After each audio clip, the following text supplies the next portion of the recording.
શાળાને વિદ્યાર્થીના મૂલ્યાંકનનો ખુશબેર લઈ ભાગ રચતી કિતાબ નંબર 1 નો વાંચન લેખન ગણનમાં ચાલો થઈએ સજ્જ સૌ આવ્યો મૂલ્યાંકનનો ઉત્સવ આવ્યો મૂલ્યાંકનનો ઉત્સવ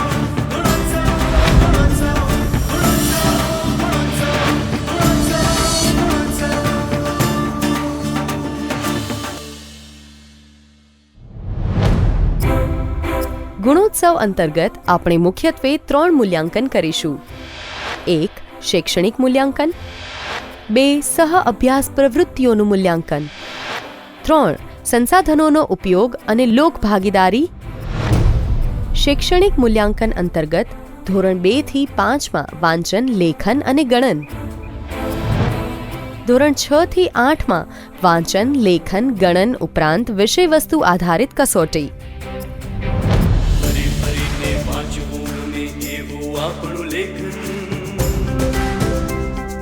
કરવું ગમે મન જેના પર કરીએ એવું વાંચન તાળું મળે સંવાદનો એવું પાકું બને ગણન આવ્યો મૂલ્યાંકનનો ઉત્સવ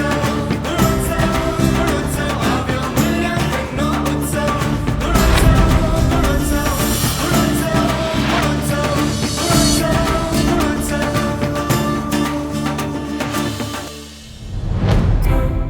વાંચન. ધોરણ 2 માટે શબ્દોની ફ્રેમ અને અન્ય ધોરણ માટે તેમના ધોરણ આધારિત વાક્યો અને ફકરાની ફ્રેમમાંથી વાંચન કરાવીને મૂલ્યાંકન કરીશું. ગુણોત્સવના દિવસ પહેલા શિક્ષકે તમામ વિદ્યાર્થીઓના વાંચન કૌશલ્યનું મૂલ્યાંકન કરી રાખેલું હશે. એટલે વાંચનનું મૂલ્યાંકન કરતી વખતે શિક્ષક દ્વારા કરેલ મૂલ્યાંકનના ગુણાંકન પત્રકને સાથે રાખીશું અને વર્ગના બાળકોમાંથી રેન્ડમલી 5 બાળકોના વાંચનનું મૂલ્યાંકન કરીશું. આપણે કરાવેલા વાંચનના મૂલ્યાંકન અને શિક્ષકના મૂલ્યાંકનમાં જો વધારે તફાવત જણાય તો શિક્ષકને ફરીથી વાંચનનું મૂલ્યાંકન કરવા માટે જણાવવું. વાંચનનું મૂલ્યાંકન કરતી વખતે જે તે ધોરણની વાંચનની 20 ફ્રેમમાંથી કોઈ એક ફ્રેમ પસંદ કરી વિદ્યાર્થીને વાંચન માટે કહીશું. વિદ્યાર્થી જ્યારે વાંચે છે તે સમયે મૂલ્યાંકન કરતી વખતે દરેક સાચા શબ્દ કે વાક્યના 2 ગુણ પ્રમાણે 10 ગુણમાંથી ગુણાંકન કરીશું. વાંચનના મૂલ્યાંકન માટે મુખ્યત્વે સાચું ઉચ્ચારણ, યોગ્ય ઝડપ અને યોગ્ય આરોહ અવરોહને ધ્યાનમાં લઈશું. સૌપ્રથમ ધોરણ 2ના વાંચનના ઉદાહરણ જોઈએ.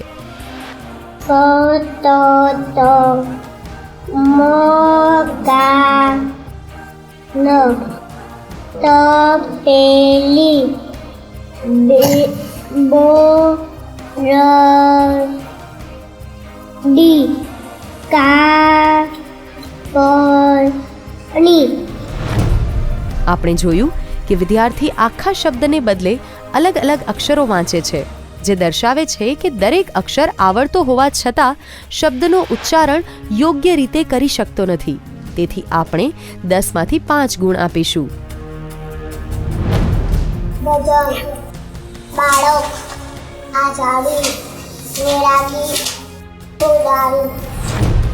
વિદ્યાર્થીની આખા શબ્દને યોગ્ય રીતે વાંચી શકે છે, પરંતુ અમુક જ અક્ષરોનું ઉચ્ચારણ યોગ્ય રીતે કરી શકતી નથી. તેથી આપણે 10માંથી 9 ગુણ આપીશું. હવે આપણે ધોરણ 5ના વાંચનના ઉદાહરણ જોઈએ. સિંહને પણ પોતાનો ખોરાક મેળવવા માટે શિકાર કરવો પડે છે. કોઈ પણ પશુ એના મોંમાં સામેથી આવતું નથી. આપણે જોયું કે વિદ્યાર્થીની સારી રીતે વાંચન કરી શકે છે, તેથી તેને 10માંથી 9 ગુણ આપીશું.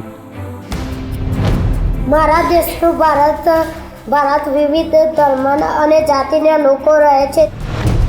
આપણે જોયું કે વિદ્યાર્થી વધુ પડતી ઝડપથી વાંચે છે, જેના લીધે અમુક શબ્દો વાંચવાના છૂટી જાય છે. તે માટે 10માંથી 6 ગુણ આપીશું. લેખન. લેખન માટે આપેલી 20 ફ્રેમમાંથી કોઈ પણ એક ફ્રેમ વર્ગ શિક્ષકને આપીશું. અને વર્ગ શિક્ષક એ ફ્રેમમાંથી વિદ્યાર્થીઓને શ્રુત લેખન કરાવશે. સ્ક્રીન ઉપર આપેલા ધોરણ 5ના લેખનના ઉદાહરણ જોઈએ. પ્રથમ ઉદાહરણમાં લેખન સારી રીતે કરેલું છે અને ભૂલો પણ ઓછી છે, માટે તેને આપણે 10માંથી 8 ગુણ આપીશું. બીજા ઉદાહરણમાં જોઈ શકાય છે કે આ વિદ્યાર્થીને લખતા આવડતું નથી, માત્ર કેટલાક અક્ષરો જ સાચા લખ્યા છે, માટે તેને આપણે 10માંથી 1 ગુણ આપીશું. ગણન. ગણનમાં આપના દ્વારા આપેલી ફ્રેમના દાખલાઓ શિક્ષક બોર્ડ ઉપર લખશે અને વિદ્યાર્થીઓ એ પ્રમાણે દાખલા ગણશે. પ્રસ્તુત ઉદાહરણમાં સ્ક્રીન ઉપર આપ જોઈ શકો છો કે પહેલો અને બીજો જવાબ સાચો છે, માટે 2 માર્ક્સ. ત્રીજા દાખલામાં પ્રક્રિયા સાચી છે, માત્ર જવાબ ખોટો છે, માટે 1 માર્ક. અને ચોથો દાખલો સાચો છે, માટે 2 માર્ક્સ. અને પાંચમો દાખલો ખોટો છે, માટે 0 માર્ક્સ આપીશું. આપે જો વિદ્યાર્થીઓનું લેખન અને ગણન ચકાસવામાં શિક્ષકની મદદ લીધી હોય તો આપણે એ પણ ખાતરી કરીશું કે શિક્ષક દ્વારા સાચી રીતે ચકાસવામાં આવ્યું છે કે કેમ. ધોરણ 6 થી 8ના બાળકોની વિષયવસ્તુ આધારિત કસોટી.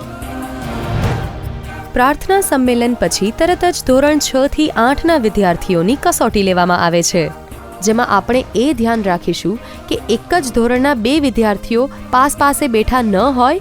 સૌથી પહેલા ધોરણ 6ના વિદ્યાર્થીઓ ઊભા થશે. સૌપ્રથમ વિદ્યાર્થીઓને તેમની OMR શીટ અને પછી ધોરણ પ્રમાણે પ્રશ્નપત્રો આપવા. શાળા મૂલ્યાંકન. શાળા મૂલ્યાંકનમાં વિદ્યાર્થીઓ અને શિક્ષકો સાથેની વાતચીત કેટલાક આધારો આપણને મદદરૂપ નીવડશે. ગુણોત્સવ અંતર્ગત શાળા મૂલ્યાંકનમાં આપણે સહ અભ્યાસ પ્રવૃત્તિઓ અને સંસાધનોનો ઉપયોગ અને લોકભાગીદારીના મૂલ્યાંકનમાં એક વાતની કાળજી રાખીશું કે આ મૂલ્યાંકન સમગ્ર વર્ષ દરમિયાન થયેલી પ્રવૃત્તિઓનું મૂલ્યાંકન છે, માત્ર ગુણોત્સવના દિવસનું મૂલ્યાંકન નથી. શાળાના મૂલ્યાંકન સમયે માર્ગદર્શિકા આપની સાથે રાખવી. તેમાં દરેક વિધાનને કેટલા ગુણ આપવા તેના સ્પષ્ટ ઇન્ડિકેટર્સ આપેલા છે.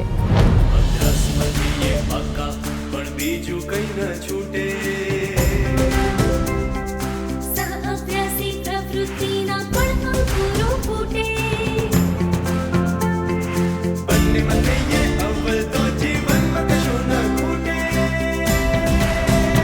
આવ્યો મૂલ્યાંકનનો ઉત્સવ, ગુણોત્સવ, ગુણોત્સવ. આવ્યો મૂલ્યાંકનનો ઉત્સવ, ગુણોત્સવ, ગુણોત્સવ, ગુણોત્સવ, ગુણોત્સવ. સહ અભ્યાસ પ્રવૃત્તિઓ.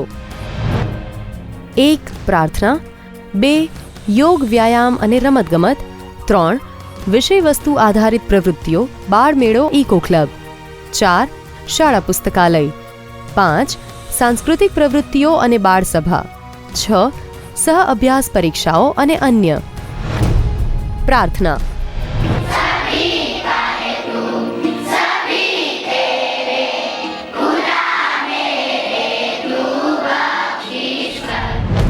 વિધાન 1.1 પ્રમાણે આ શાળામાં પ્રાર્થના સભામાં તમામ બાળકો ભાગ લે છે, માટે 5માંથી 5 ગુણ આપીશું.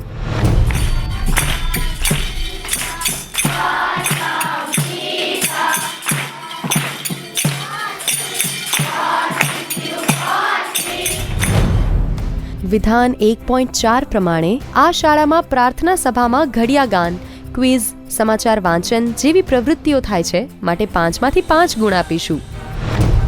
યોગ વ્યાયામ અને રમતગમત.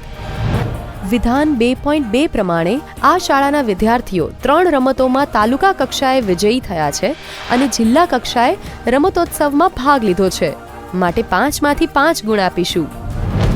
વિધાન 2.3 પ્રમાણે આ શાળામાં દર અઠવાડિયે નિયમિતપણે સમૂહ કવાયત થાય છે, માટે 5માંથી 5 ગુણ આપીશું. વિષયવસ્તુ આધારિત પ્રવૃત્તિઓ, બાળમેળો અને ઇકો ક્લબ. વિધાન 3.3 પ્રમાણે આ શાળાના વિદ્યાર્થીઓએ ગણિત વિજ્ઞાન પ્રદર્શનમાં તાલુકા કક્ષાએ ભાગ લીધો છે, માટે 5માંથી 3 ગુણ આપીશું. વિધાન 3.5 પ્રમાણે આ શાળાના કેમ્પસમાં ઔષધ બાગ કે કિચન ગાર્ડન ન હોવાથી 5માંથી 0 ગુણ આપીશું. શાળા પુસ્તકાલય. આ શાળામાં શિક્ષકોની કુલ સંખ્યા 10 છે. શિક્ષકોએ વાંચેલા પુસ્તકોની કુલ સંખ્યા 60 જેટલી છે. એટલે કે સરેરાશ દરેક શિક્ષકે 6 પુસ્તકો વાંચ્યા હોવાથી વિધાન 4.1માં 5માંથી 3 ગુણ આપીશું. જ્યારે બાળકોની કુલ સંખ્યા 270 છે. બાળકોએ વાંચેલા પુસ્તકોની કુલ સંખ્યા 840 જેટલી થાય છે. એટલે કે સરેરાશ દરેક બાળકે 3 પુસ્તકો વાંચ્યા હોવાથી વિધાન 4.2માં 5માંથી 3 ગુણ આપીશું. સાંસ્કૃતિક પ્રવૃત્તિઓ અને બાળસભા. વિધાન 5.4 પ્રમાણે આ શાળામાં મહિનામાં એક જ વખત બાળસભાનું આયોજન થાય છે. માટે 5માંથી 2 ગુણ આપીશું. સહ અભ્યાસ પરીક્ષાઓ અને અન્ય.